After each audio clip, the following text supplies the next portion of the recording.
जान लेकर चैन नहीं पड़ा तुम्हें, जो फिर से मुझे मारने आई हो।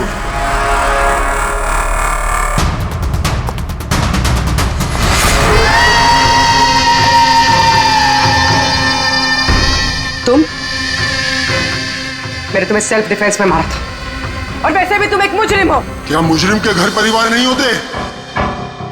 तुम्हारी वजह से मेरी बेटी अनाथ हो गई, और ये खून देख रही हो, सब तुम्हारी वजह से। आज मैं तुम्हें नहीं छोड़ूंगा। देखो, मेरे पास मत आना, मैं मार दूंगा। आज मैं तुम्हें नहीं छोड़ूंगा। मेरे पास मत आना, मैं कहती हूँ मार दूंगी। मैं कहती हूँ मेरे पास मत आना।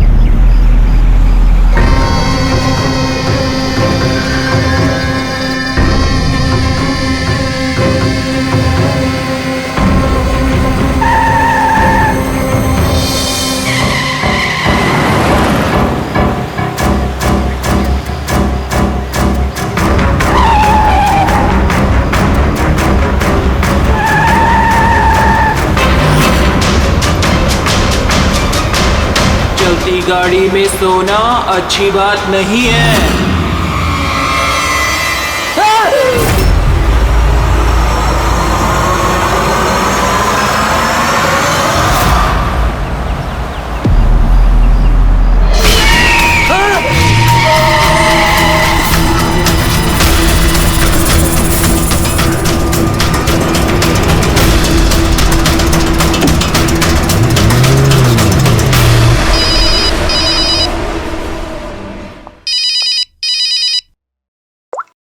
हाँ विनीत।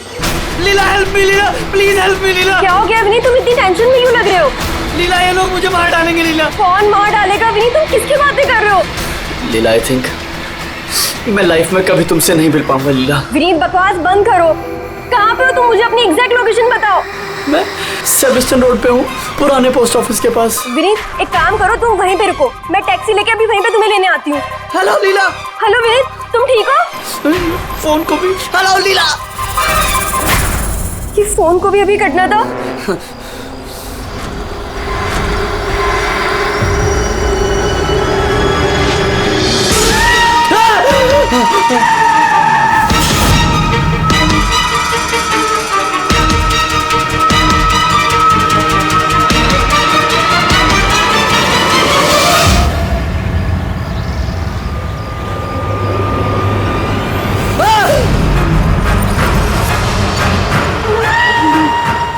भगवान प्लीज हेल्प मी, मुझे मेरे घर तक पहुंचा दो प्लीज।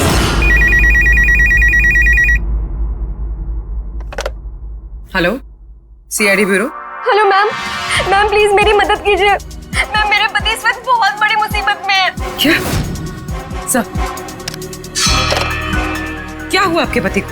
मैम उनकी जान खतरे में है, कोई उन्हें मारना चाहता है। मैम प्लीज उन्हें बचा लीजिए प्लीज। क्या वो इस वक्त आपके साथ है? नहीं मैम, मैम वो इस वक्त अपनी गाड़ी में है। वो सेबेस्टियन रोड के पास जो पुराना वाला पोस्ट ऑफिस है वहाँ पे है। अच्छा सुनिए मैम, देखिए हमारे 2 ऑफिसर्स उसी एरिया में हैं। आप हमें आपकी गाड़ी का डिटेल दीजिए। व्हाइट बैक्स्टर है और गाड़ी का नंबर है 2536। मैम आप उन्हें बचा तो लेंगे ना? आप फिक्र मत कीजिए, आपके पति को कुछ नहीं होगा। ओके पूर्वी, अभिजीत को फोन करो, उसे गाड़ी की डिटेल्स दे दो और उससे बोलो कि अर्जेंट है।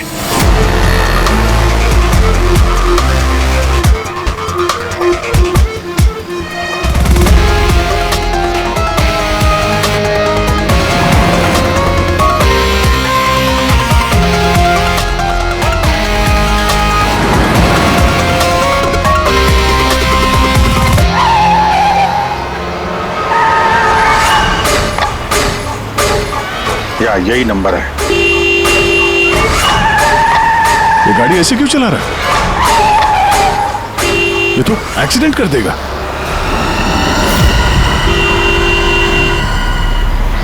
मुझे माफ कर दो, मुझे माफ कर दो, मैं मरना नहीं चाहता, मुझे माफ कर दो। किससे बातें कर रहा है? गाड़ी में तो कोई नहीं है। अरे विनीत किससे बात कर रहा है? गाड़ी में कोई नहीं है। अंधे हो तुम लोग, तुम्हें दिखाई नहीं दे रहा? इतने सारे लोग मुझे बुला रहे हैं। कर क्या रहा है ये? मुझे माफ कर दो, मैं मरना नहीं चाहता। पागल हो गया लगता है। विनीत, विनीत, विनीत, तुम्हारी जान को खतरा हो सकता है, रुक जाओ।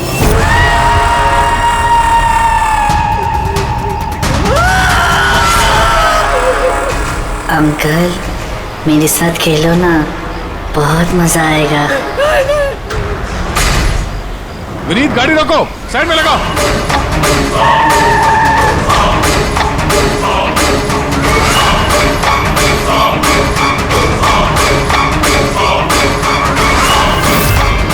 रुक जाओ विनीत, विनीत।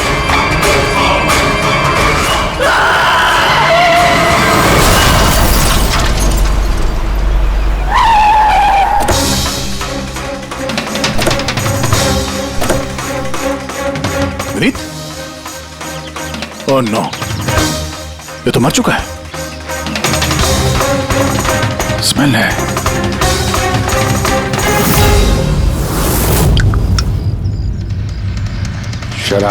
शराब पी के गाड़ी चला रहा था, लेकिन ये गाड़ी में बात कैसे कर रहा था? शराब के नशे में बड़बड़ा रहा होगा। शराब पी के तो यही होता है, एक्सीडेंट। आपने तो मुझसे वादा किया था ना कि विनीत को कुछ नहीं होगा, तो फिर क्या हो गया?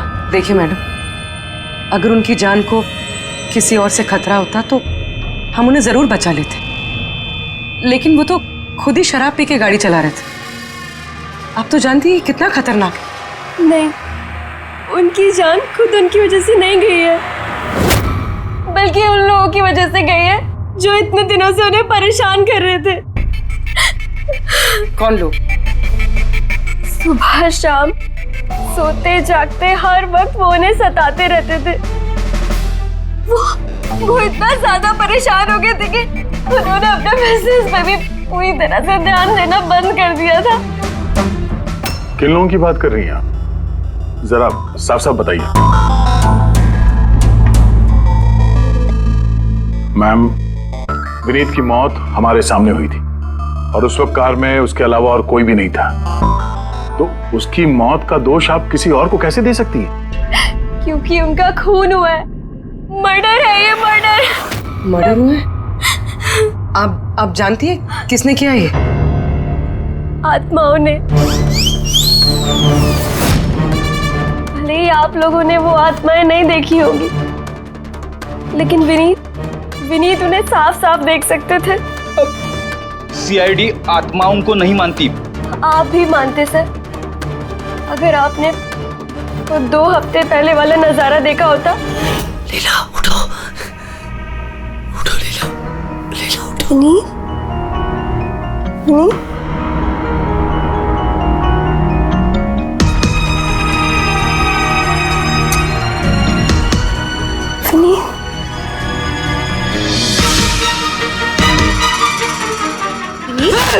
लीला, क्या हुआ विनीत? वहाँ देखो, कबर्ड के ऊपर। क्या है वहाँ विनीत? लीला, कबर्ड के ऊपर मुझे घूर रहा है। लीला, मुझे सोने नहीं दे रहा। विनीत, वहाँ पे कुछ नहीं है, कुछ नहीं है वहाँ पे। तुमने ना जरूर कोई बुरा सपना देखा है। चलो आगे सो जाओ। मैंने कोई सपना नहीं देखा और वो देखो अभी भी घूर रहा है और तुमको दिख क्यों नहीं रहा यार? विनीत, वहाँ पे कुछ नहीं है। तबीयत ठीक नहीं है विनीत, तुम आगे सो जाओ। चलो, कुछ नहीं है विनीत, मैंने ना बुरा सपना देखा इसलिए ये सब हो रहा है। सॉरी, मुझे माफ कर दो प्लीज। एक मिनट, ये विनीत किस चीज के लिए माफी मांग रहा था? ये तो मुझे भी नहीं पता सर।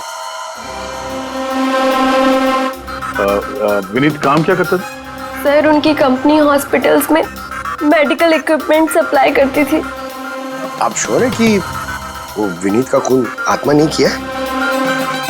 सर, मुझे पहले तो नहीं लगता था, क्योंकि ना तो मैंने कभी कोई आत्मा देखी थी और नहीं कभी मैंने उनकी आवाज सुनी थी। लेकिन बाद में मुझे विनीत की बातों पे यकीन होने लगा कि वो सच कहता था।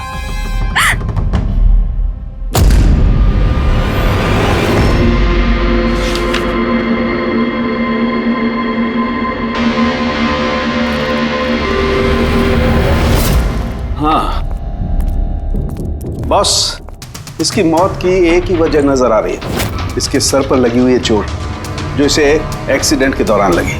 पक्का डॉक्टर साहब, कोई और वजह नहीं? अब विसरल सैंपल्स को चेक करना अभी बाकी है, लेकिन प्राइमा फेसी तो यही दिखता है कि मौत की वजह एक्सीडेंट है। तो बस इसके खून में हमें अल्कोहल की बहुत ज्यादा मात्रा मिली। तो मुझे लगता है उसी की वजह से इसे हेलुसिनेशन होने लगे और इसने टक्कर मार दी। मतलब ये खून का मामला नहीं है। हम फ्यूनरल के लिए बॉडी को लौटा सकते हैं। अगर कुछ डाउट हुआ तो विसरल सैंपल से पता लग जाएगा। पता नहीं सर क्यों अभी मुझे ऐसा लग रहा है कि ये केस उतना सीधा नहीं है, क्योंकि जब हमने लीला से पूछा कि ये विनीत किससे माफी मांग रहा था तो वो बात को टाल गई। हम लोग भी फ्यूनरल में जाएं क्या? वहाँ रिलेटिव भी होंगे, फ्रेंड्स भी होंगे, बहुत सारे लोग होंगे, देखते हैं कुछ पता चलता है। जाओ, जरूर जाओ फ्यूनरल में।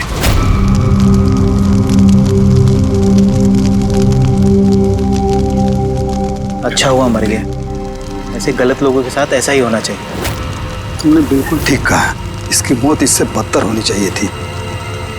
बस अब उस दिन का इंतजार है जब उन दोनों की भी चिता जलते हुए देखूंगा। उस दिन तुम सबको बहुत बड़ी पार्टी दूंगा मैं। क्या प्रॉब्लम क्या तुम्हारी? हाँ? यहाँ पर एक आदमी की चिता जल रही है, शौक मनाने के बजाय जश्न मनाने की बात करो तुम लोग। क्यों ना मनाऊं जश्न? अरे असली जश्न तो उस दिन मनेगा जिस दिन ये दोनों भी अग्नि की भेंट चढ़ेंगे। वो दोनों अग्नि की भेंट चढ़े या ना चढ़े, तुम सीआईडी के हत्थे जरूर चढ़ोगे। सर अगर आप लोग सीआईडी से हैं तो आपको मुजरिमों का साथ देने के बजाय हम लोगों को इंसाफ दिलाना चाहिए सर।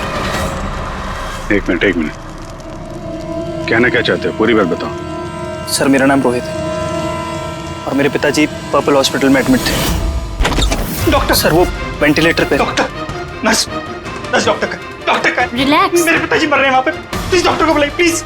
क्या हुआ? क्यों शोर मचा रहे हो? शोर न मचाऊं तो क्या करूं? मेरे पिताजी मर रहे हैं वहाँ पर और आपके साथ यहाँ बैठकर मक्खियाँ मार रहे हैं। आप शांत हो जाइए प्लीज। आप जाइए पेशेंट के पास, हम आते हैं। मैम प्लीज जल्दी कीजिए प्लीज। हाँ गजब हो गया, सारे के सारे वेंटिलेटर्स एक एक करके बंद हो रहे हैं। यस मैम, हमारे 2 इंटर्न्स मैनुअली ऑक्सीजन दे रहे हैं कुछ पेशेंट्स को। मैम हर पेशेंट के साथ ऐसा नहीं हो सकता, अगर वेंटिलेटर्स ठीक नहीं हुए तो पेशेंट मर जाएंगे। धीरे बोलो। अरे ये हॉस्पिटल के रेपुटेशन का सवाल है, अगर मरीजों के घर वालों को पता चल गया है ना फिर बवाल हो जाएगा। डॉक्टर आप प्लीज 2 मिनट का वक्त दीजिए, हम सोल्यूशन। मैम एक एक करके सारे वेंटिलेटर्स बंद हो रहे हैं। बाकी के वार्ड्स में चेक करो। Okay ma'am. अरे वो सप्लायर विनीत को फोन करो ना, वो ही अभी कुछ कर सकता है। बस टेंशन लेने की जरूरत। डॉक्टर महक हुआ क्या है सर? वेंटिलेटर बंद हो रहे हैं सारे। आप प्लीज शांत रहिए, मैं बात करती हूँ ना। सर एक एक करके सारे वेंटिलेटर्स बंद हो गए। क्या ऐसे कैसे हो सकता है? तो किसी हॉस्पिटल में फोन करो ना, वहां से मंगवाओ। अरे राजा फोन लगाओ और मैं एक काम करूँ, टेक्नीशियन जो यहाँ पर है उसको बुलाओ। राजा क्या हो गया तुम्हें? तुम्हें सुनाई नहीं देता सर क्या आप कह रहे हैं? आप लोग क्या डिस्कशन में टाइम वेस्ट कर रहे हैं? मेरे पिताजी मर जाएंगे वहाँ पर। प्लीज जल्दी आइए प्लीज। बस आते ही है please. Ma'am very bad news. 2 patients की जान चली गई है, 5 पेशेंट्स बहुत क्रिटिकल कंडीशन में हैं। सर अगर आज हम लोगों का परिवार हमारे साथ नहीं है तो उसके जिम्मेदार सिर्फ और सिर्फ ये 3 लोग हैं, विनीत, महक और राजा। ये विनीत तो इक्विपमेंट सप्लाई करता था ना? जी सर। और ये महक राजा? सर जिस दिन ये हादसा हुआ उस दिन महक डॉक्टर इंचार्ज थी और राजा हॉस्पिटल का एडमिन संभालता था। ये सिर्फ राजा और महक आए हॉस्पिटल से या और लोग भी आए वहाँ के? आए ना सर, वो हेड नर्स परिणीता, वो शेखर जो कि मेंटेनेंस में है, और वो डॉक्टर केदार इस हॉस्पिटल के मालिक। ठीक है, अभी शांत हो जाओ। हम इस मामले के तह तक जाएंगे।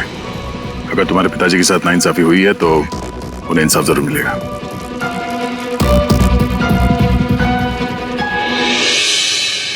समझ में आया कि ये विनीत माफी क्यों मांग रहा था। मुझे माफ कर दो, मैं मरना नहीं चाहता, मुझे माफ कर दो।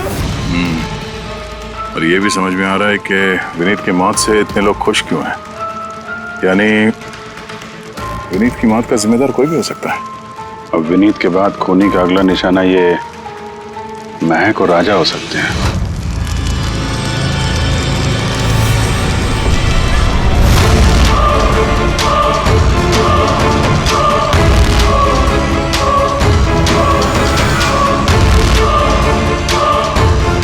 मुझे माफ कर दो। तुमने मुझे क्यों मरने दिया? मेरा पीछा मत करो।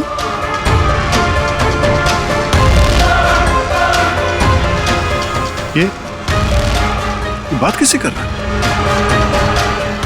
मेरा पीछा मत करो। उन्हीं काल्पनिक लोगों से जिससे विनीत बात कर रहा था।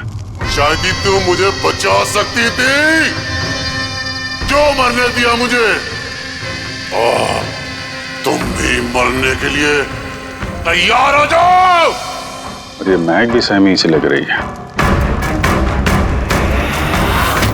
छोड़ो, छोड़ो मुझे, छोड़ो मुझे, आग में मत खींचो।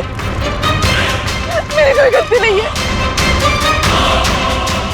छोड़ो, छोड़ो, छोड़ो, छोड़ो मुझे, छोड़ो, छोड़ो, मत खींचो मुझे आग में। छोड़ो, क्या कर रहे हो? इधर आओ। क्या कर रहे हो यार? हैं? मैं बस परेशान हूँ, इसमें आप लोग क्या कर सकते हैं? मुझे खुद ही निपटना होगा अपनी परेशानी से। आप इधर आओ, थोड़ा दूर हट जाओ इधर से। तो बहुत सारे लोग हैं जो विनीत की मौत की खबर सुनकर खुश हो गए हैं। हाँ सर, और अब वो महक और राजा की मौत की खबर सुनना चाहते हैं। राजा और महक, इनका बर्ताव भी कुछ नॉर्मल नहीं लग रहा था सर। काफी डरे डरे से लग रहे थे, विनीत की तरह। सर, विसरल सैंपल्स की रिपोर्ट आ गई है। ग्रेट। कोई गड़बड़ है? हाँ, एक आम इंसान का खून जितना लाल होता है, विनीत का खून उससे बहुत ज्यादा लाल था। तो अब समझ में आया कि विनीत को आत्माएं क्यों नजर आ रही थी। क्यों सर? पूर्वी, जब इंसान का खून जरूरत से ज्यादा लाल हो तो इसका मतलब ये होता है कि वो इंसान बहुत ज्यादा लंबे समय तक कार्बन कंपाउंड के संपर्क में रहा, और इस कार्बन कंपाउंड की वजह से ही उसे हेलुसिनेशन आते हैं, जबरदस्त किस्म के। तो मतलब किसी ने जानबूझकर विनीत को इस कार्बन कंपाउंड के संपर्क में लाया हो, जिसकी वजह से विनीत की दिमागी हालत खराब हो गई, जो उसकी मौत का कारण भी बन गई। सर, खूनी को ये कार्बन कंपाउंड मिला कहां से होगा? हमारे आसपास हर जगह कार्बन कंपाउंड फैला हुआ है। मॉडर्न जिंदगी में हम जितनी भी मशीनों का इस्तेमाल करते हैं, वो सब की सब, लगभग सब की सब कार्बन कंपाउंड निकालती हैं। हाँ, कोई भी मशीनों के साथ छेड़खानी करके ऐसी साजिश कर सकता है। तो कार में बैठने के ठीक पहले विनीत ऐसे किसी केमिकल के संपर्क में आया होगा, इसकी वजह से उसे ये हेलुसिनेशन वगैरह हो रहे थे। बिल्कुल बॉस, गाड़ी के एग्जॉस्ट सिस्टम को चेक करना चाहिए, गड़बड़ वहीं हुई है।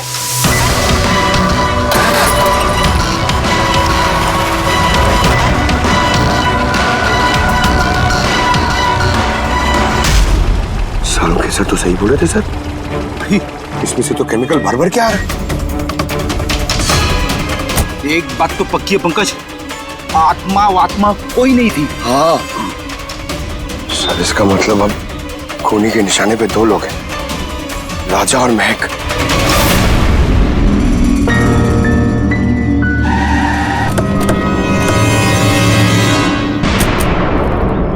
फ्यूनरल में राजा का बर्ताव ठीक नहीं था, अभी भी उसकी मानसिक स्थिति ठीक नहीं है। अरे सर, दरवाजा तो खुला है।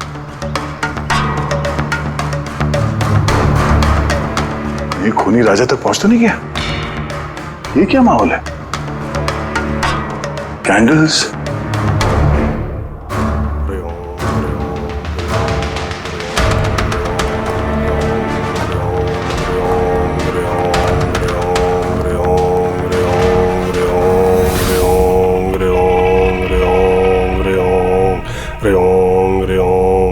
राजा,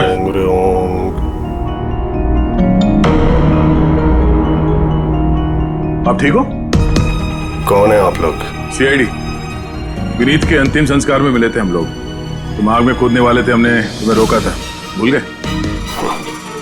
अब आप लोगों को मुझे रोकने या बचाने की जरूरत नहीं पड़ेगी। जब तक विनीत का खूनी पकड़ा नहीं जाता, तुम्हारी जान को भी खतरा है।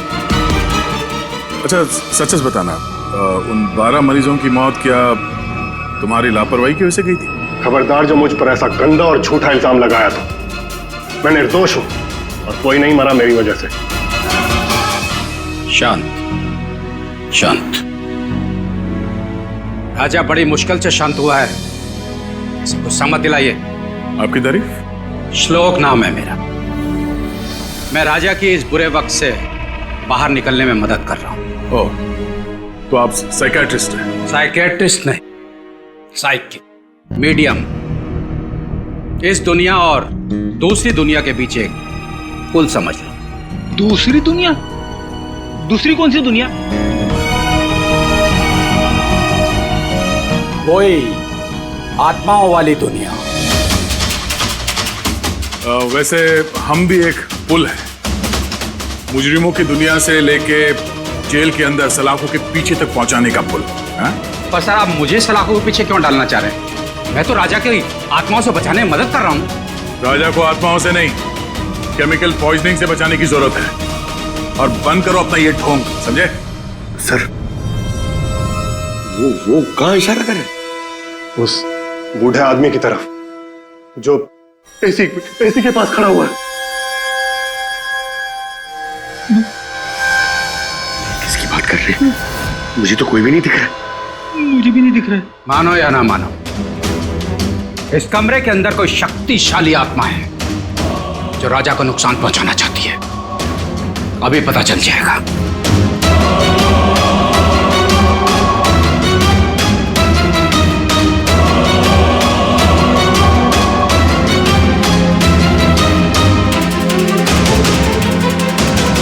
मीटर से आत्मा देखेंगे?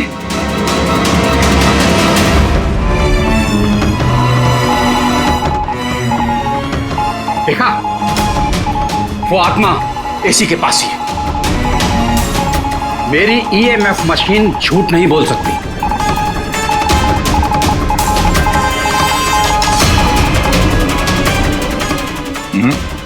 पर हमारा भी ये मीटर गलत नहीं हो सकता, समझे?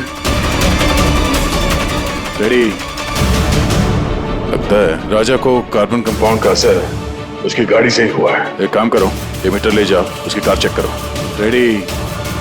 पंकज,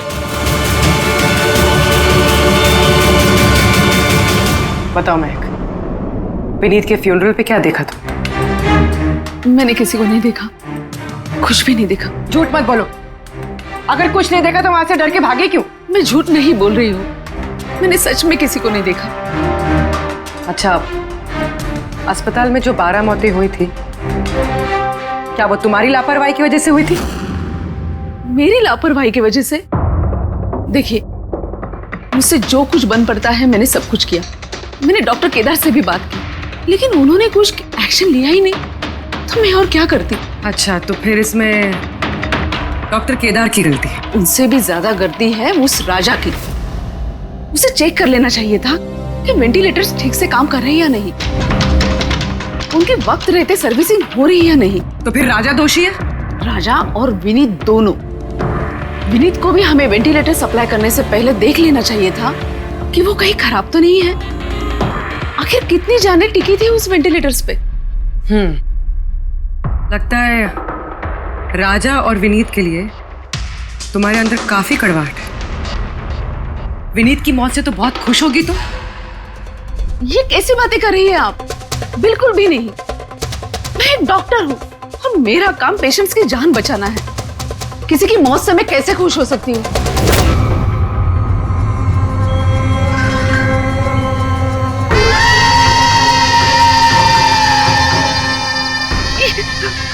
वो आ गया, वो आ गया, वो देखिए। लेकिन यहाँ तो कोई नहीं। पीछे है। यहाँ पर कोई नहीं है। देखो, तुम घबराओ मत। जब तक मैं हूं तुम्हें कुछ नहीं होगा। हाँ?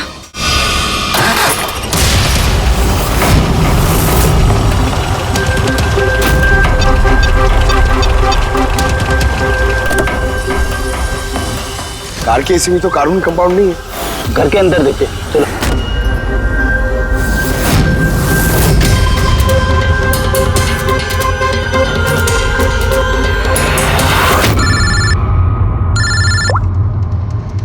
हाँ पूर्वी, महक के घर पे कोई केमिकल नहीं मिला? ठीक है, जब तक वो खूनी पकड़ा नहीं जाता तुम उसके साथ ही रहो, ठीक है? सर, हाँ, कार्बन कंपाउंड यहाँ पे भी नहीं है। कहीं कोई केमिकल नहीं मिलेगा।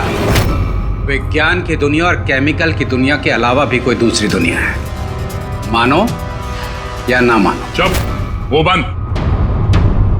और जब तक बोलने को नहीं कहा जाए मुंह खोलना नहीं। राजा जी, आपको डरने की कोई जरूरत नहीं है। हम लोग हैं यहाँ पर, जब तक वो खूनी पकड़ा नहीं जाता सीआईडी आपके साथ ही रहेगी। मुझे सीआईडी की जरूरत नहीं है, ये है ना मेरी सुरक्षा करने के लिए। यार ये कैसे हो सकता है? ना राजा के घर में केमिकल मिला, ना महक के घर में केमिकल मिला, कैसे हो सकता है? सर, हमने राजा के घर को अच्छी तरह से चेक किया, एक एक कोना देखा, गाड़ी भी चेक की, कहीं कुछ नहीं मिला। हाँ मगर दया, अगर कोई केमिकल का इस्तेमाल ही नहीं हुआ है तो फिर राजा और महक को हेलुसिनेशन हुए कैसे? कोई तो वजह होनी चाहिए। और सर, जिस तरीके से विनीत के कार के एसी में केमिकल का इस्तेमाल किया गया है, ये किसी नौसिखिया का काम नहीं लगता है, तो कोई एक्सपर्ट। एक काम करते हैं, बनने वालों के घरों में देखो, शायद कोई ऐसा आदमी हो जो केमिकल्स के बारे में अच्छी जानकारी रखता हो, कोई केमिकल्स में एक्सपर्ट। और हाँ, हॉस्पिटल के उस स्टाफ को बुलाओ, चीफ नर्स जो है ना, हेड नर्स परिणीता, फिर हेड टेक्नीशियन शेखर और मालिक केदार, तीनों को बुलाओ। सर देखते हैं।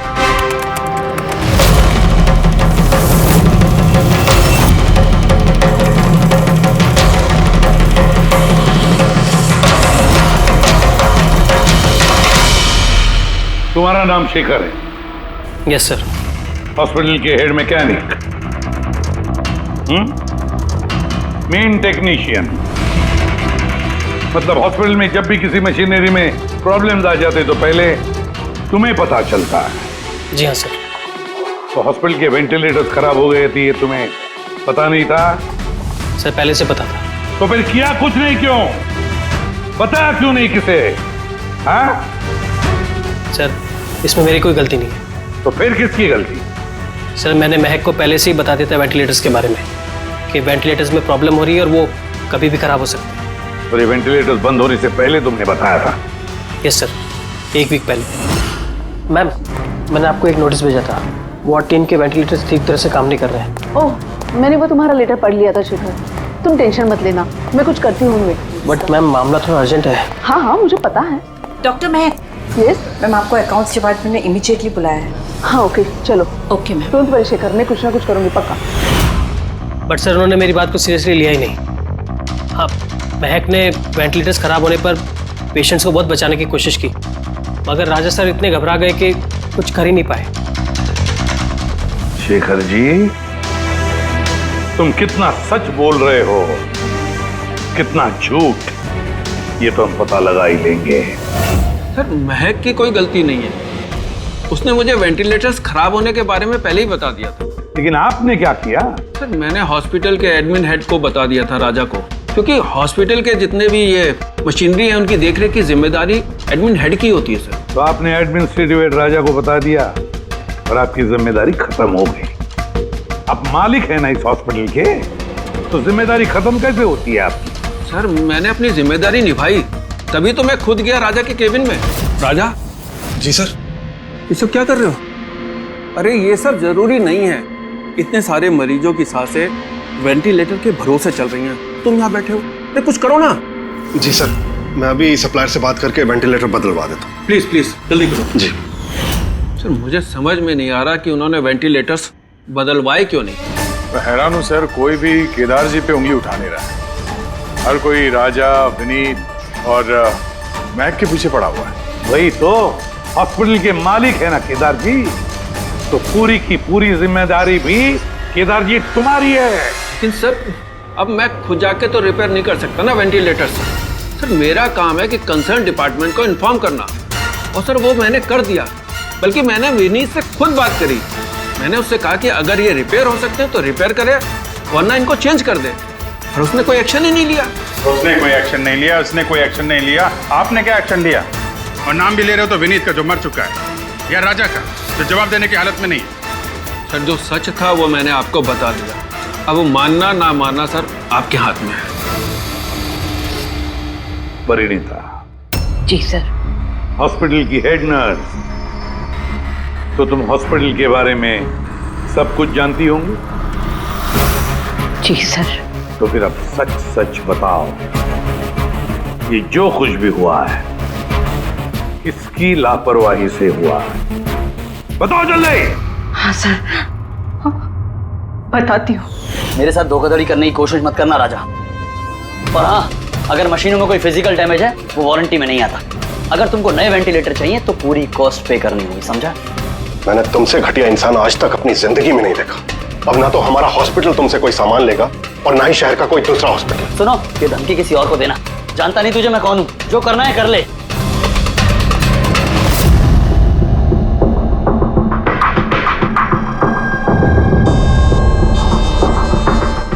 ये जो कुछ भी हुआ है इस राजा और विनीत के झगड़े की वजह से हुआ है। दोनों की झगड़े की वजह से सर इतने लोगों की जान चली गई। राजा को नए वेंटिलेटर का इंतजाम तुरंत करना चाहिए था। सर, इन मरीजों के परिवार वालों में से 3 लोग ऐसे हैं जिन्होंने केमिकल इंजीनियरिंग की है। अच्छा, 3 लोग? तो फिर उनकी कुंडली निकालो, देखते हैं।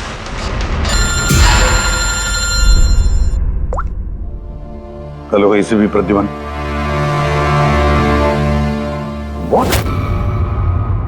ठीक है, हम अभी पहुंचते हैं। क्या हो सर? राजा की मौत हो गई।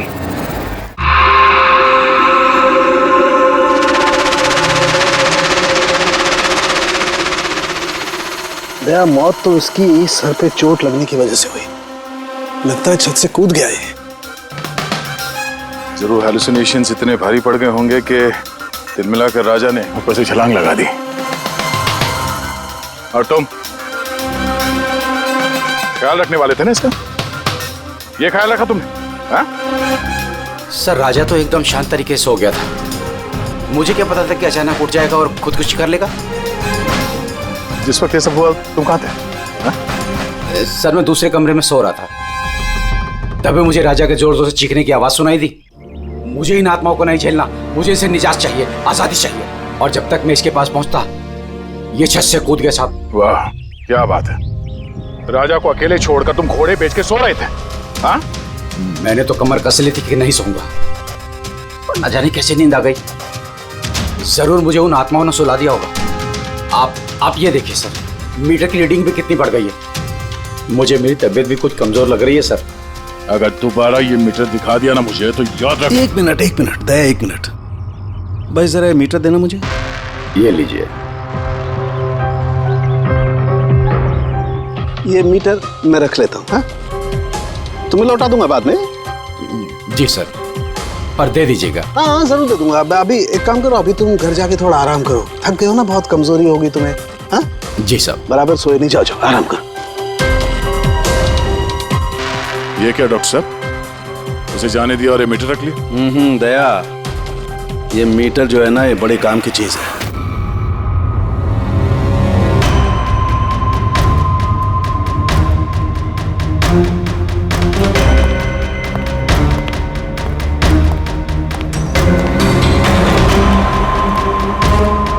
इस रूम में चेक करता हूं। हाँ सर। नहीं,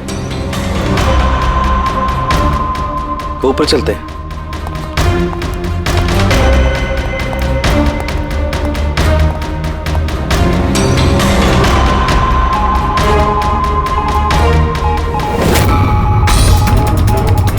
ये सालू के सर आराम से, ये नीडल तो जंगली घोड़े की तरह भाग रहा है।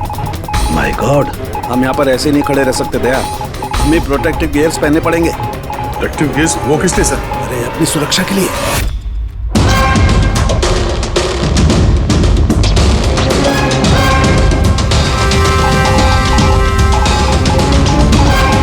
ये देखो, सबसे ज्यादा मीटर रीडिंग यहीं पर है, इस एसी के नीचे। मतलब सर वो पंकज, खबरदार जो आत्मा का नाम भी लिया तो। सर, ये मीटर किस तरह इशारा कर रहा है? बताता हूँ। बाहर चलो।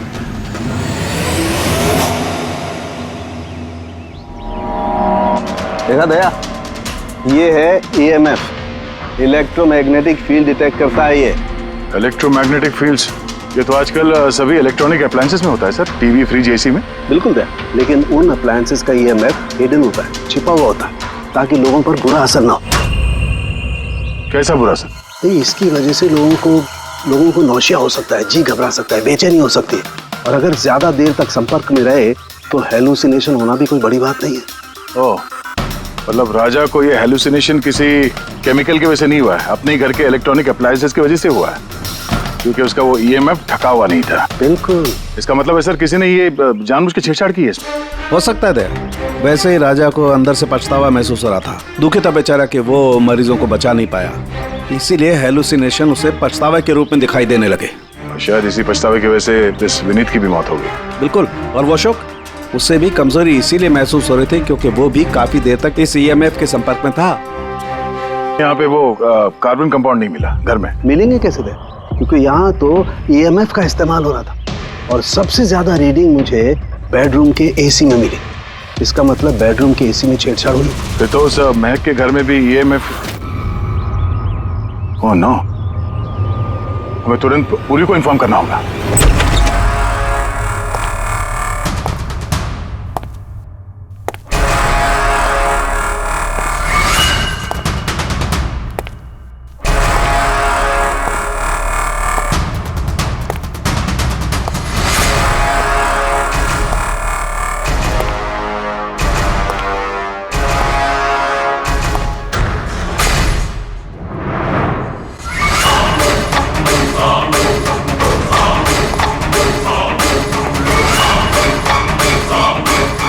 जान लेकर चैन नहीं पड़ा तुम्हें, जो फिर से मुझे मारने आई हो।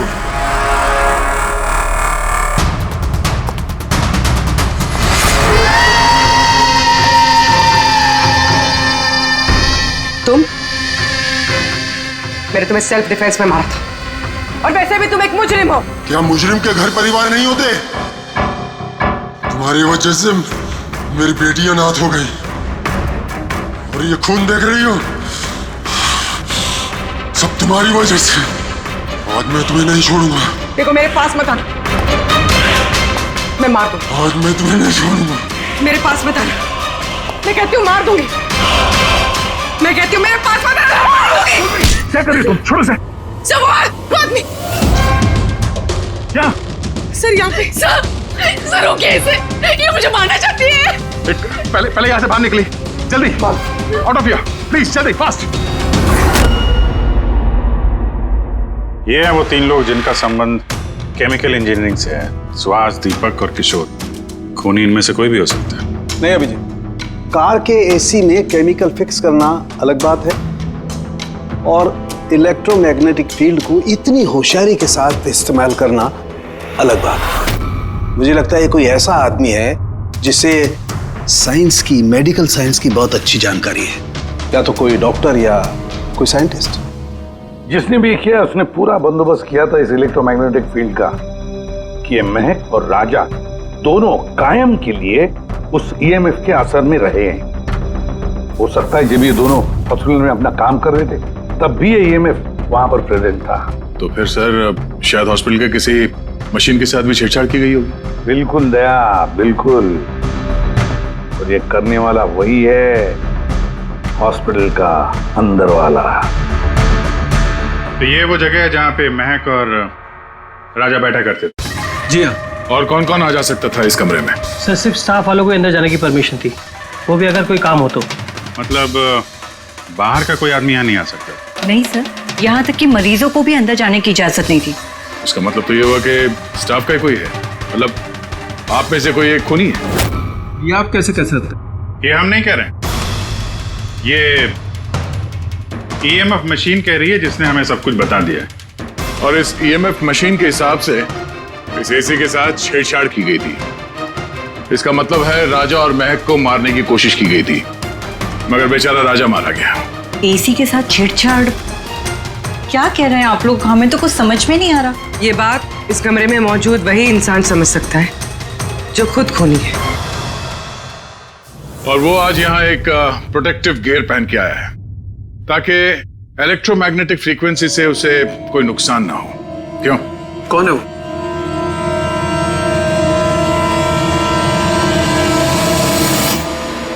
यहाँ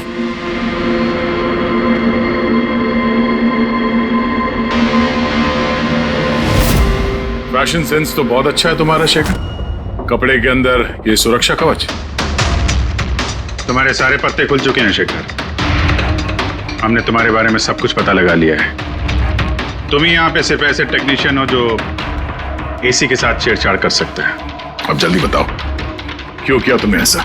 हाँ, मैंने किया ये सब। और क्या गलत किया अगर मैंने महक, विनीत और राजा पे इल्जाम लगाया तो? इन लोगों की वजह से 12 मरीजों की मौत हुई जो मुझसे देखा नहीं गया। और मैंने सोचा कि इन लोगों को भी वैसी ही मौत मिलनी चाहिए जैसे उन 12 मरीजों को मिली। इसलिए मैंने EMF और कार्बन कंपाउंड के जहर का इस्तेमाल किया ताकि इन लोगों को ऐसी मौत दे सकूं। मौत नहीं, एक भयानक मौत। और ये मेरा इंसाफ था। इंसाफ करने का हक सिर्फ कानून को है, किसी और को नहीं, समझे? तुम जानते थे उस केमिकल के इस्तेमाल से उन लोगों को हैलुसिनेशन होगा। वो मरे हुए मरीज उन्हें सामने दिखाई देंगे, जिसकी वजह से वो पागल हो जाएंगे। क्यों? और मैं अपने मकसद में कामयाब भी हुआ। जैसी मैं मौत चाहता था वैसी ही मौत विनीत और राजा को मिली। मगर अफसोस, महक को आपने एंड मोमेंट पे बचा। कामयाब तो तुम तब होते हैं जब बिना कोई जुर्म किए उन्हें उनके अंजाम तक पहुंचाते हैं। क्या फर्क रह गया तुम में और उन दोनों में? अब तुम भी एक हत्यारे हो। तुम्हें क्या सजा मिलेगी इसका फैसला तो अब अदालत ही करेगी।